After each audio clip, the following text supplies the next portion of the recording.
Hello, Alice Delumiere here.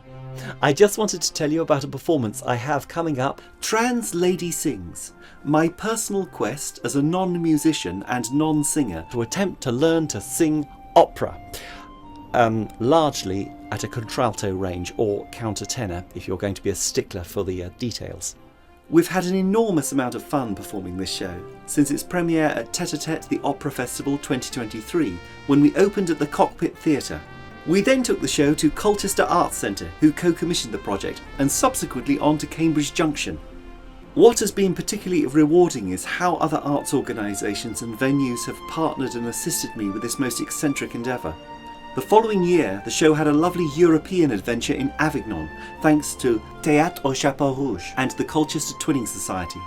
Returning afterwards to the UK for 1 Degree East's South by South-East Festival in Canterbury, and then on to Wandsworth Arts Fringe, before finishing the year at Norwich Arts Centre.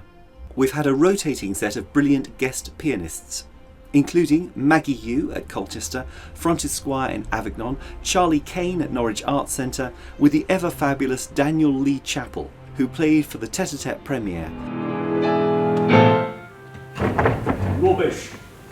Returning for Cambridge, Canterbury and Wandsworth Arts Fringe. Taking over the keyboard for the forthcoming shows will be Colchester-based pianist and choirmaster Adam Size Abo Henriksen, who's played for my other Trans Trilogy show, Illuminating Alice. We had some incredible audience feedback last year. In fact, we've had some amazing feedback and some very kind words from all the performances, and I'd like to share a little bit of that feedback with you now.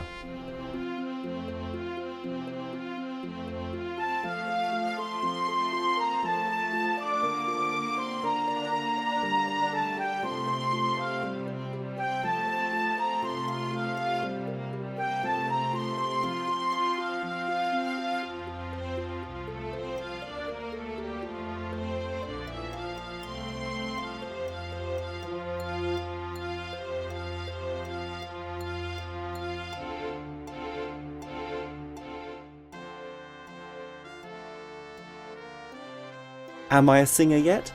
I don't know, the jury's still out on that. But this isn't really a show about success or failure. This is a show about trying. Trying to be the thing that you are not. Something I know a lot about. There's original music from the highly talented Tina Gooding, as well as some possibly ill-advised attempts at tackling some arias from the classical opera canon, and some even more ill-advised attempts to try my own amateurish hand at composition and piano playing.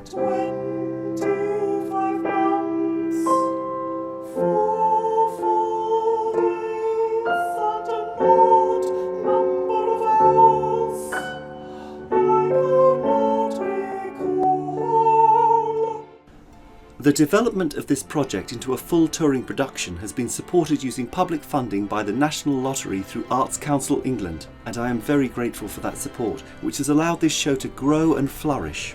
But whether my singing has improved, well, I'll let you be the judge of that. I'm striving not to wallow, no more simply whine.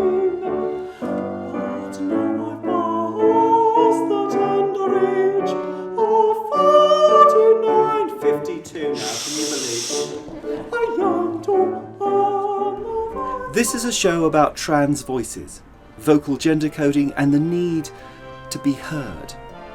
But it's also a broader show about learning, about experience, about trying to learn new skills later in life to push yourself to be more than you think you could be. What will happen? Where will I end up? Will I ever make it as a singer? I don't know. This year the show is returning to Colchester. I'm going to be performing at the Mercury Theatre on Thursday the 16th of October. The Mercury has also played a vital role in the development of my Trans Trilogy. I'm also delighted to let you know that Trans Lady Sings is then travelling to ARK in Margate on Saturday the 15th of November as part of their Making More Waves festival, which is an event I've never played before, so I'll be super excited to see you there. Will I ever make it as a contralto? Who can tell? But come along and hopefully we'll find out. See you there.